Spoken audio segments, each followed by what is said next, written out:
ശരി, നോക്കട്ടെ.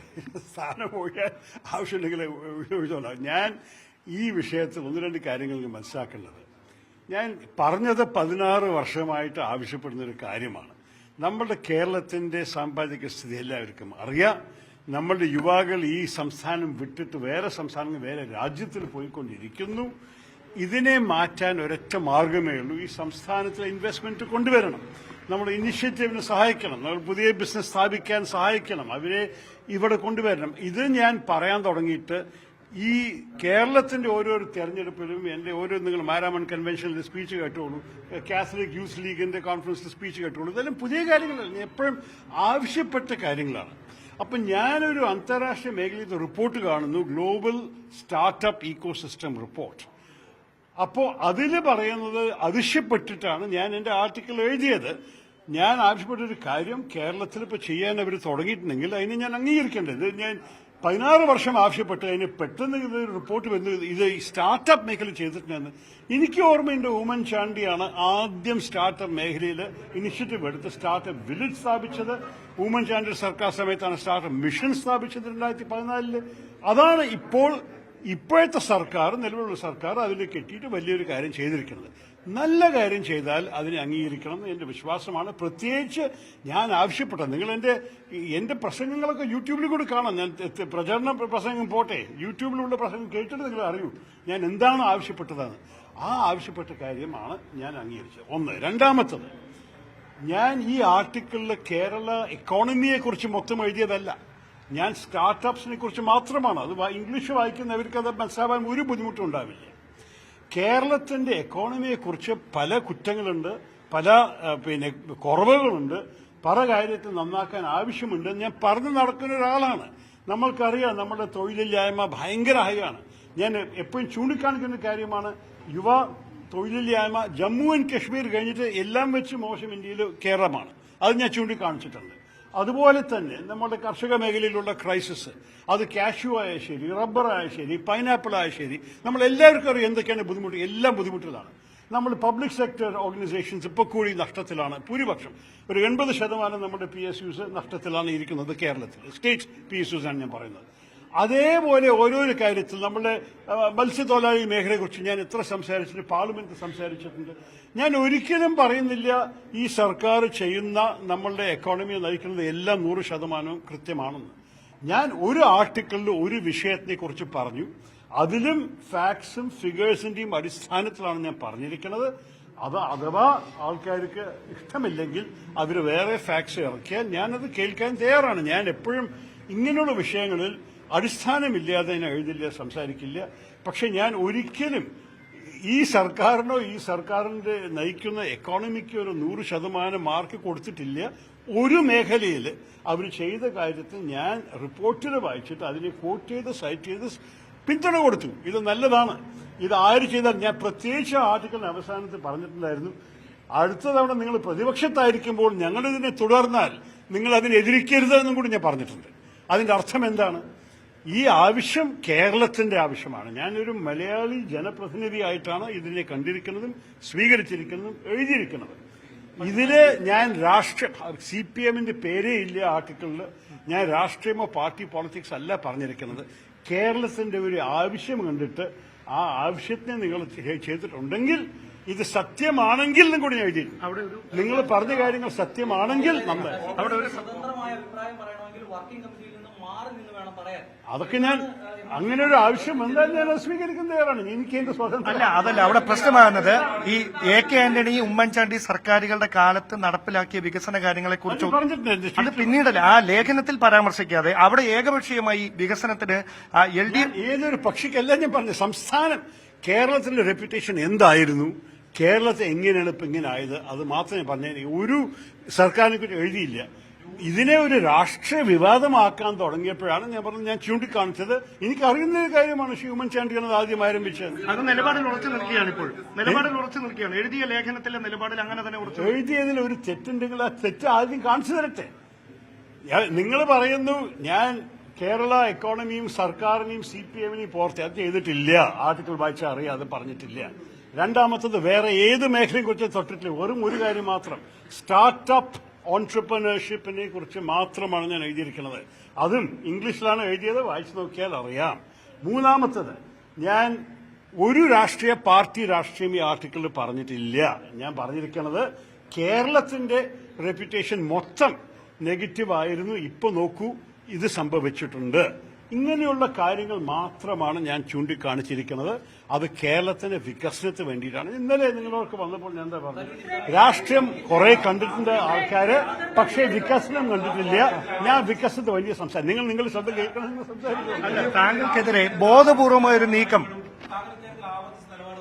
സോറി താങ്കൾ ഇക്കാര്യത്തിലെ ആവർത്തിച്ച് ഇക്കാര്യം വ്യക്തമാക്കുമ്പോൾ കോൺഗ്രസ് നേതാക്കളെ ഇത് ബോധ്യപ്പെടുത്താൻ കഴിയുന്നില്ല. അതുകൊണ്ടാണ് അത് എന്നോട് ചോദിക്കണ്ട, അവരോടും ചോദിച്ചു. അതല്ല അവരുടെ കാഴ്ചപ്പാട്. അതായത് താങ്കൾക്കെതിരെ ബോധപൂർവമായ ഒരു നീക്കമുണ്ടോ?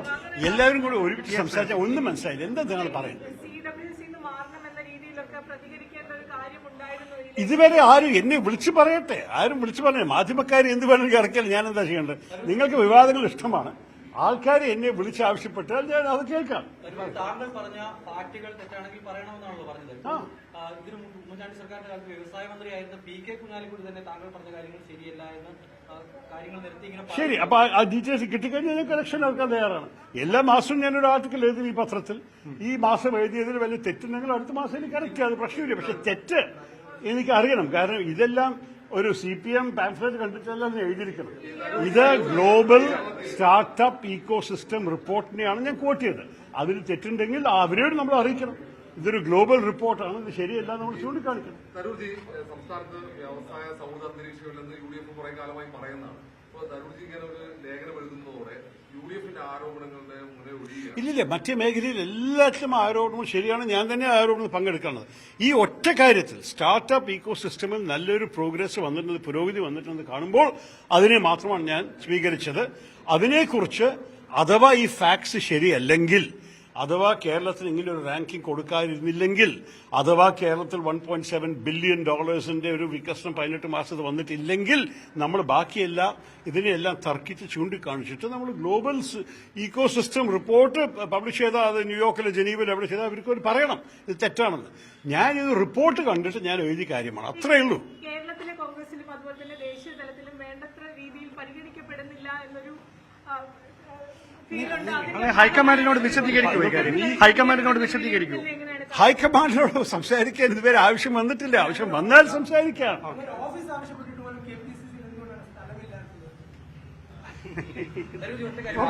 എന്നോട് എല്ലാം ചോദിച്ചിട്ട് കാര്യം, ചില ചോദ്യങ്ങൾ വേറെ വല്ലവരോടും ചോദിച്ചോളൂ. ഉത്തരവാദിത്തം ചോദിച്ചു. അതുകൊണ്ടാണ് ചോദിക്കുന്നത്, ഇവരെല്ലാം ഇങ്ങനെ പ്രതികരിക്കുന്നതിന് പെട്ടെന്ന് തരൂരിന്റെ ഒരു ലേഖനത്തിൽ ഇത്രയും അസ്വസ്ഥനാണ്. അതാ എനിക്ക് വലിയ സന്തോഷമാണ്, ഞാൻ എഴുതുന്നത് ആൾക്കാർ വായിക്കണ്ടല്ലോ, അതെങ്കിലും ഒരു സന്തോഷം. വ്യവസായ സൗഹൃദ സംസ്ഥാനത്തിന്റെ വിഷയം കേരളത്തിൽ നിൽക്കുന്നതാണ്. എന്നാൽ ഈ ദേശീയ തലത്തിൽ ചർച്ചയായ മറ്റൊരു വിഷയം കൂടി താങ്കൾ പറഞ്ഞിരുന്നു. അതിലിപ്പോൾ UDF കൺവീനർ പറഞ്ഞത് അടച്ചിട്ട മുറിയിലാണ് മോദിയും ട്രംപും തമ്മിൽ കൂടിക്കാഴ്ച നടത്തിയത്. അപ്പോൾ അവിടെ നടന്ന കാര്യങ്ങൾ എന്തെന്നറിയാൻ ശശി തരൂർ ദിവ്യശക്തി ഉണ്ടോ എന്നാണ് UDF കൺവീനർ. ഞാൻ പറഞ്ഞിട്ടില്ല. ഞാൻ പറഞ്ഞു, പിന്നെ മോദി പ്രസ് കോൺഫറൻസ് പറഞ്ഞതിൽ ഒരു കാര്യം മാത്രം ഞാൻ കേട്ടില്ല. ഇങ്ങനെ ആൾക്കാർ കയ്യിൽ ഹാൻഡ് കഫ്സും കാലിൽ ഷാക്കിൾസും കെട്ടിയിട്ട് അവരെ മിലിറ്ററി പ്ലെയിനിൽ അയച്ചതിനെ കുറിച്ച് അദ്ദേഹം വാതിൽ അടച്ചിട്ട് വന്ന് പറഞ്ഞിട്ടുണ്ടാവുമല്ലോ എന്ന് ഞാൻ ഹോപ്പ് ചെയ്യണമെന്നാണ് എന്റെ ആശയമാണെന്നാണ് ഞാൻ പറഞ്ഞത്. ഞാൻ പറഞ്ഞതൊന്ന് കേട്ടിട്ട് നിങ്ങൾ മനസ്സിലാക്കിക്കോളൂ. ഞാൻ ഒരിക്കലും പറയാത്തതിനെ കുറിച്ച് എന്നോട് ചോദ്യം ചോദിച്ചാൽ ഞാനത്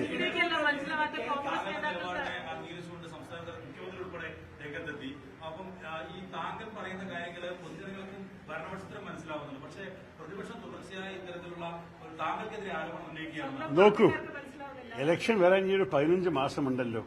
ഞാൻ ഇനിയും എഴുതാനുണ്ട്. ഓരോരോ വിഷയത്തെക്കുറിച്ച് ഇനിയും എനിക്ക് പറയാൻ അവസരങ്ങൾ ഉണ്ടാവും. ഇത് ഒരു ആർട്ടിക്കിൾ ഒരു സമയത്ത് ഒരു വിഷയത്തെക്കുറിച്ച് എഴുതി. ഇനിയും എനിക്ക് എന്റെ പിന്നെ കൈയക്ഷരത്തിൽ ഒരു പ്രസക്തി ഉണ്ടെങ്കിൽ വേറെ കാര്യങ്ങൾ ഇനിയും പറയാൻ സമയമുണ്ട്. അതിനെക്കുറിച്ച് ഇന്നെ ചാടാൻ വലിയ ആവശ്യം ഞാൻ കാണുന്നില്ല. ഇത് ഇത്ര വലിയ വിവാദമായത് എനിക്ക് തന്നെ ഒരു അതിശയം. കാരണം നിങ്ങൾ ഒരുപക്ഷെ ശ്രദ്ധ വെച്ചില്ല, ഇതേപോലെയുള്ള പോയിന്റ്സ് ഞാൻ കൊച്ചി ചേംബർ ഓഫ് കോമേഴ്സിലൊരു പ്രസംഗത്തിൽ 3 ആഴ്ച മുമ്പ് ചെയ്തപ്പോൾ നിങ്ങൾ ആരും മാധ്യമക്കാർ വലിയ ശ്രദ്ധ വെച്ച്, ചില മാധ്യമങ്ങളുടെ റിപ്പോർട്ട് വന്നു, പക്ഷെ ഇതിന് വിവാദമാക്കാൻ ആരും ഉണ്ടായിരുന്നില്ല. ഞാൻ ഒരു ആർട്ടിക്കിൾ എഴുതിയ ശേഷം വലിയ വിവാദമായി. പക്ഷെ ഞാൻ ഒരു കാര്യം പറയട്ടെ, കേരളത്തിന് എല്ലാ മലയാളികൾക്കും ആവശ്യമുള്ളത് വികസനമാണ്. രാഷ്ട്രീയം ഉണ്ടാവും, ഉണ്ടായിട്ടുണ്ട്, ഇനിയും ഉണ്ടാവും. പക്ഷേ രാഷ്ട്രീയം നമ്മൾ കുറെ കണ്ടിട്ടുണ്ട്, വികസനം കണ്ടിട്ടില്ല. ആ വികസനത്തിന് വേണ്ടി ആര് മുൻകൈ എടുത്താലും അതിന് നമ്മൾ തപ്പ് കൊട്ടണം. അതാണ് എൻ്റെ ഒരു ആവശ്യം. ഞാൻ രാഷ്ട്രീയത്തിൽ വന്നത് ഒരു ഫുൾ ടൈം രാഷ്ട്രീയക്കാരനായിട്ടല്ലാന്ന് എനിക്കറിയാം. ഞാൻ കുറേ വർഷങ്ങൾ കഴിഞ്ഞിട്ടാണ് ഒരു മുതിർന്ന പ്രായത്താണ് ഞാൻ ഇവിടെ എത്തിയിരിക്കുന്നത് രാഷ്ട്രീയത്തിൽ. അതുകൊണ്ട് ഞാൻ എല്ലാ കാര്യത്തിലും ഒരു രാഷ്ട്രീയക്കാരനെ പോലെ ചിന്തിക്കില്ല എന്നൊരു ആരോപണം ഉണ്ടെങ്കിൽ ഞാൻ സമ്മതിച്ചു. പക്ഷെ ഞാനൊരു മലയാളിയും ഒരു ജനപ്രതിനിധിയായിട്ട് ജനങ്ങളുടെ താല്പര്യം എന്താണ്? വികസനമല്ലേ? നമ്മൾക്ക് നമ്മുടെ മക്കളെ ഈ സംസ്ഥാനത്ത് തന്നെ എടുത്തു വെക്കണ്ടേ? അതിനുവേണ്ടി ഇവിടെ തൊഴിൽ സാധ്യതകൾ വേണ്ടേ? ആ സാധ്യതകൾ വരാൻ പുതിയ ബിസിനസ് സ്ഥാപിക്കണ്ടേ? ആ പുതിയ ബിസിനസ് വേണ്ടി ഇൻവെസ്റ്റ്മെന്റ് വേണ്ടേ? ഇതാണ് എന്റെ ലോജിക്ക്. ഈ ലോജിക്ക് ഞാൻ 16 വർഷമായിട്ട് പറയുന്ന ഒരു ലോജിക്കാണ്. ഇതുകൊണ്ട് ഞാൻ ഇൻവെസ്റ്റർ പ്രൊട്ടക്ഷൻ ആക്ട് എന്തുകൊണ്ടാണ് കേരളത്തിൽ ആവശ്യമുള്ളത്? കാരണം ഞാൻ രാഷ്ട്രീയത്തിൽ വരുന്ന മുമ്പ് ഐക്യരാജ്യസഭ വിട്ട ശേഷം ഞാൻ രാഷ്ട്രീയത്തിലേ ഉണ്ടായിരുന്നില്ല, എന്റെ പാർട്ടി ആയിരുന്നില്ല. പക്ഷെ ആ കാലത്തെ CPM ഭരിക്കുന്ന സർക്കാരിന്റെ ഇൻഡസ്ട്രീസ് മിനിസ്റ്റർ എൽവറം കരീം ന്യൂയോർക്കിൽ വന്നപ്പോൾ ഞാൻ എന്റെ ചെലവില്, കേരള ടാക്സ് പേയേഴ്സിന്റെ ചെലവായിരുന്നില്ല, എന്റെ ചെലവില് 40 ഇൻവെസ്റ്റേഴ്സിനെ വിളിച്ച് അദ്ദേഹത്തിനെ ഒരു പ്രസന്റേഷൻ ചെയ്യാനും കേരളത്തിൽ ഇൻവെസ്റ്റ് ചെയ്യാൻ വേണ്ടി ആവശ്യപ്പെട്ട ഒരു മലയാളിയാണ് ഞാൻ. പക്ഷെ ആ 40 ഇൻവെസ്റ്റേഴ്സ് അദ്ദേഹത്തിന്റെ പ്രസന്റേഷനും അദ്ദേഹത്തിന്റെ ഉദ്യോഗസ്ഥന്മാരുടെ പ്രസന്റേഷൻ കേട്ടിട്ട് ഒരു പൈസ കൊടുത്തില്ലേ കേരളത്തിൽ. ഞാനൊരു 10-12 പേരെ വിളിച്ചു. അതിൽ ചില മറുനാടൻ മലയാളികളും കൂടി ഉണ്ടായിരുന്നു. അവരോട് ചോദിച്ചു, എന്തുകൊണ്ടാ നിങ്ങൾ കേരളത്തിൽ ഇൻവെസ്റ്റ്മെന്റ് ചെയ്തില്ല? ഇദ്ദേഹം പറഞ്ഞതൊക്കെ നന്നായിരുന്നില്ലേ? അതേ, പക്ഷെ ഞങ്ങൾക്ക് വിശ്വാസമില്ല. കേരളം എങ്ങനെയാണ്, ചുവന്ന കൊടി വരും, ഞങ്ങളുടെ പൈസയൊക്കെ നഷ്ടപ്പോവും, അതുകൊണ്ട് ഞങ്ങൾ ഇടുന്നില്ല കേരളത്തിൽ. ഞാൻ ഒരു മിനിറ്റ്, ഒന്നാം കാര്യം ഇദ്ദേഹം പറഞ്ഞു അങ്ങനെയൊന്നും സംഭവിക്കില്ല, അവർ സർക്കാരാണ്, അവരെല്ലാം നോക്കാൻ സംരക്ഷിക്കാമെന്ന് പറഞ്ഞിട്ടുണ്ട്. രണ്ടാമത്തത്, കേരളത്തിനെ പോലെ അറിവും പഠിപ്പും സാക്ഷരതയുമുള്ള വർക്കേഴ്സ് നിങ്ങൾ എവിടെ കിട്ടും? ഈ മലയാളികൾ നിങ്ങൾക്ക് വേണ്ടി നന്നായി പ്രവർത്തിക്കാൻ തയ്യാറാക്കുന്നത് അവിടെയല്ലേ ഇൻവെസ്റ്റ് ചെയ്യണമെന്ന് ചോദിക്കുമ്പോൾ ഒരു മലയാളി എന്നോട് മറുപടി പറയണം, അതൊന്നും പ്രശ്നമില്ല, ഞങ്ങൾ തൊട്ടടുത്ത തമിഴ്നാട്ടിൽ പോയിട്ട് ഈ ഒരേ പണം സിങ്ക് ചെയ്താൽ മലയാളി തൊഴിലാളിമാർ അവിടെ ക്രോസ് ചെയ്ത് വന്നിട്ട് ഞങ്ങൾ അവിടെ പ്രവർത്തിക്കും, പക്ഷെ അവിടെ ചുവന്ന കൊടി ഉണ്ടാവില്ല, ഞങ്ങളുടെ കാര്യങ്ങൾ നടക്കും. ഇതാണ് അവർ പറഞ്ഞത്. അപ്പൊ എനിക്കൊരു അനുഭവം ഉണ്ടായിട്ട് ഞാൻ പറയുന്നത്, നമ്മുടെ കേരളത്തിൽ ഇൻവെസ്റ്റ്മെന്റ് വരാനുള്ള ബുദ്ധിമുട്ട്, ആ റെപ്യൂട്ടേഷനെ ഇപ്പോൾ ഈ ചുവന്ന കൊടി എടുത്ത് നടക്കുന്ന പാർട്ടി എന്നെ ഭരിക്കുമ്പോൾ മാറ്റിയത് ഇത് സ്വീകരിക്കുന്ന കാര്യമല്ലേ? അവര് ഇങ്ങനെ സ്റ്റാർട്ടപ്സിനെ അവര് പ്രോത്സാഹിപ്പിക്കാൻ തയ്യാറാണെങ്കിൽ വരാൻ പോകുന്ന വർഷങ്ങളിൽ വേറെ ഒരു പാർട്ടി വന്നിട്ട് ഞങ്ങളുടെ ഭരണ സമയത്ത് ഞങ്ങൾ സ്റ്റാർട്ട്സിന് പിന്തുണ കൊടുക്കുമ്പോൾ അതിനെ എതിരിക്കാതിരിക്കട്ടെ എന്നും കൂടി ചൂണ്ടിക്കാണിച്ച ഒരു ആർട്ടിക്കിളാണ് നിങ്ങൾ പറയുന്നത്. അതാണ് ഞാൻ പറയുന്നത്. ഈ പാർട്ടിയിൽ കിട്ടുന്ന പരിഗണനയിൽ അങ്ങ് തൃപ്തനാണോ? നോക്കൂ, ഞാൻ ഒരു വിഷയം പറഞ്ഞു, ആ ആർട്ടിക്കിളിൽ എഴുതിയ കാര്യങ്ങളെക്കുറിച്ച് ഞാൻ നിങ്ങളോട് മനസ്സിലാക്കി തന്നു. എന്തുകൊണ്ടാണ് എഴുതിയത്, എന്താ എന്റെ ലോജിക്ക്, എന്താ ഞാൻ എന്റെ സ്റ്റാൻഡ് ഒരു 15-16 വർഷമായിട്ട് രാഷ്ട്രീയ വിഷയം മാറ്റിയിട്ടേ ഇല്ല. എന്റെ സ്റ്റാൻഡ് വികസനത്തിന് വേണ്ടിയിട്ടാണ്, ഇൻവെസ്റ്റ്മെന്റിന് വേണ്ടിയിട്ടാണ്, സ്റ്റാർട്ടപ്സിന് വേണ്ടിയിട്ടാണ്. ഇതാണ് എന്റെ സ്റ്റാൻഡ്. ഈ നിലപാടിന് ഒരു വ്യത്യാസമില്ല. ഈ എല്ലാ മാസവും ഒരു ആർട്ടിക്കിൾ എഴുതാനുണ്ട്. ഞാൻ ലോകത്ത് കാണുന്ന ഞാൻ 26 പുസ്തകം എഴുതിയ ഒരു വ്യക്തിയല്ലേ. അപ്പൊ ഞാൻ അതുപോലെ എന്തുകൊണ്ടാണ് എഴുതിയത് പറഞ്ഞാൽ ഞാൻ എഴുതുന്നത് എന്റെ ഓരോരോ വിഷയങ്ങളും ഞാൻ ഇൻട്രസ്റ്റിംഗ് ആയി കാണുന്ന വിഷയങ്ങൾ തന്നെ. അപ്പൊ ഈ 15 മാസത്തിൽ ഇനിയും എഴുതും, വേറെ വേറെ വിഷയങ്ങളെ കുറിച്ച് എഴുതും. അല്ല, കേരളത്തിൽ തെരഞ്ഞെടുപ്പ് വരുമ്പോൾ കേരളത്തിന്റെ ഭാവിയെക്കുറിച്ച് തന്നെ എനിക്ക് ചിന്തിക്കേണ്ടത്. അപ്പൊ അതിനെക്കുറിച്ച് ചിന്തിക്കുമ്പോൾ അതിനെക്കുറിച്ച് സംസാരിക്കും, അതിനെക്കുറിച്ച് എഴുതും. അതൊരു ഒരു ഒരു ഒരു വ്യക്തിയായിട്ടും ഒരു ജനപ്രതിനിധിയായിട്ടും ചെയ്യാൻ എന്റെ ഒരു ചുമതലയാണ്. അത് നമ്മൾക്ക് അത്യാവശ്യമാണ്. കേരളത്തിന്റെ ഭാവി എന്തായിരിക്കണം, നമ്മൾക്ക് എങ്ങനെയാണ് നമ്മൾ ഈ നാടിനെ നന്നാക്കേണ്ടത്. ഞാൻ എപ്പോഴും പറഞ്ഞിട്ടുണ്ടായിരുന്നു, നിങ്ങൾ നേരത്തെ മറ്റൊരു വിവാദം വന്നിട്ട് പിന്നെ ഞാൻ പറഞ്ഞില്ലേ, നമ്മൾ ആദ്യം കെട്ടിടം കെട്ടിയ ശേഷം ഫർണിച്ചർ മേടിക്കാൻ. അതിന്റെ ലോജിക് എന്ന്, ഈ കെട്ടിടം കെട്ടാൻ നമ്മൾ ജനങ്ങളുടെ അടിയിൽ എത്തിക്കേണ്ടത് നമ്മൾ അവർക്ക് വേണ്ടി എന്ത് ചെയ്യും, ഈ നാടിനെ നമ്മൾ എങ്ങനെ മെച്ചമാക്കും, അതാണ് നമ്മുടെ ഉത്തരവാദിത്വം രാഷ്ട്രീയക്കാരായിട്ടും ചിന്തിക്കുന്നവരായിട്ടും. അപ്പൊ എനിക്ക് പറയാനുള്ളത് ഒരു ഉദാഹരണമാണ്, ഇതേപോലെ സ്റ്റാർട്ടപ്സ് നമ്മൾ പ്രോത്സാഹിപ്പിക്കണം. അത് ആര് ഭരണത്തിൽ വന്നാലും അത്യാവശ്യമാണ്. ഞാൻ വേറെ മേഖലയെ കുറിച്ച് എന്തൊക്കെ പറഞ്ഞിട്ടുണ്ട്. വിദ്യാഭ്യാസ മേഖലയിൽ ഞാനാണ് ആദ്യം Kerala higher education reforms commission വേണമെന്ന് പറഞ്ഞിട്ട് UDF മാനിഫെസ്റ്റോയിലെ 2021 തെരഞ്ഞെടുപ്പിൽ ഇട്ടത്. നിങ്ങൾ അതൊക്കെ ശ്രദ്ധ വെച്ചു. ഈ സർക്കാർ ഇങ്ങനെ ഒരു കമ്മീഷൻ കൊണ്ടുവന്നിട്ടുണ്ട്. പക്ഷെ ഞാൻ പറഞ്ഞ കമ്മീഷനല്ല. ഞാൻ ആവശ്യപ്പെട്ടത് ആ കമ്മീഷനിൽ അച്ഛനമ്മമാര്, വിദ്യാർത്ഥികള്, എംപ്ലോയേഴ്സ്, തൊഴിൽ കൊടുക്കാൻ ആഗ്രഹിക്കുന്നവര്, അവരോടൊക്കെ ചോദിക്കണം എന്താണ് നിങ്ങൾ എഡ്യൂക്കേഷനിൽ കാണേണ്ടത്. നമ്മളുടെ സർക്കാർ ഇപ്പൊ ചെയ്തിരിക്കുന്നത് വെറും പ്രൊഫസർമാരെ ഇരുത്തിയിട്ടൊരു കമ്മീഷൻ വെച്ചിട്ട് അതിന്റെ ഗുണം എന്തായിരുന്നു ആർക്കും അറിയില്ല, ആരും കണ്ടിട്ടില്ല. അപ്പൊ ഓരോരോ മേഖലയെക്കുറിച്ച് ചിന്തിച്ച് അഭിപ്രായങ്ങൾ എഴുതി പറഞ്ഞൊരു വ്യക്തിയാണ് ഞാൻ ഇതുപോലെ ഒരു 150 ആർട്ടിക്കിൾ എഴുതിയിട്ടുണ്ടാകും. നിങ്ങൾ ഒന്ന് കണ്ടൊരു വിഷയമുണ്ടാക്കി. പക്ഷേ ഇനിയും ഉണ്ടാകും, ഇനിയും വായിക്കുക ശ്രദ്ധയോടെ കാത്തിരുന്നോളൂ. ഇനിയും കേരളത്തിന്റെ കാര്യത്തിൽ തരൂർജി ഭയങ്കരമായിട്ട് ഇങ്ങനെ ശ്രദ്ധ കേന്ദ്രീകരിക്കുന്നുണ്ട്. കേരളത്തിന്റെ വികസനത്തെ പറ്റി ഇങ്ങനെ സംസാരിക്കുന്നുണ്ട്. അപ്പോൾ കേരളത്തിൽ ശ്രദ്ധ കേന്ദ്രീകരിക്കാൻ എന്തെങ്കിലും ആലോചനയുണ്ടോ? 15 മാസം കഴിഞ്ഞ് തെരഞ്ഞെടുപ്പ് ഞാൻ ഇവിടുത്തെ ഒരു ജനപ്രതിനിധി അല്ലേ, ഇടയ്ക്കിടയ്ക്ക് വരാറുണ്ട്, സംസാരിക്കാൻ ആവശ്യമുണ്ട്.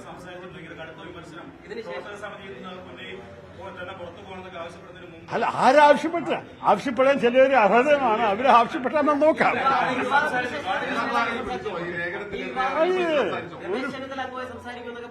അയ്യേ, ആകെ 2 പേര് വിളിച്ചിരിക്കുന്നത് എന്റെ പാർട്ടിയുടെ അകത്തുനിന്ന് KPCC പ്രസിഡന്റും KPCC ജനറൽ സെക്രട്ടറിയും 2 ആളും പറഞ്ഞു. മാധ്യമക്കാർ പറഞ്ഞതൊന്നും സത്യമല്ല, ഞങ്ങൾ ഒരു വാക്കും പറഞ്ഞിട്ടില്ല. നിങ്ങളുടെ എതിരെ നിങ്ങൾക്ക് പൂർണ്ണ അധികാരമുണ്ട് നിങ്ങൾ അഭിപ്രായം അറിയിക്കാൻ. ഞങ്ങളൊരു കുറ്റം പറഞ്ഞിട്ടില്ല എന്ന് അവരെ വെച്ചിട്ട് വേറെ ആരുടെയും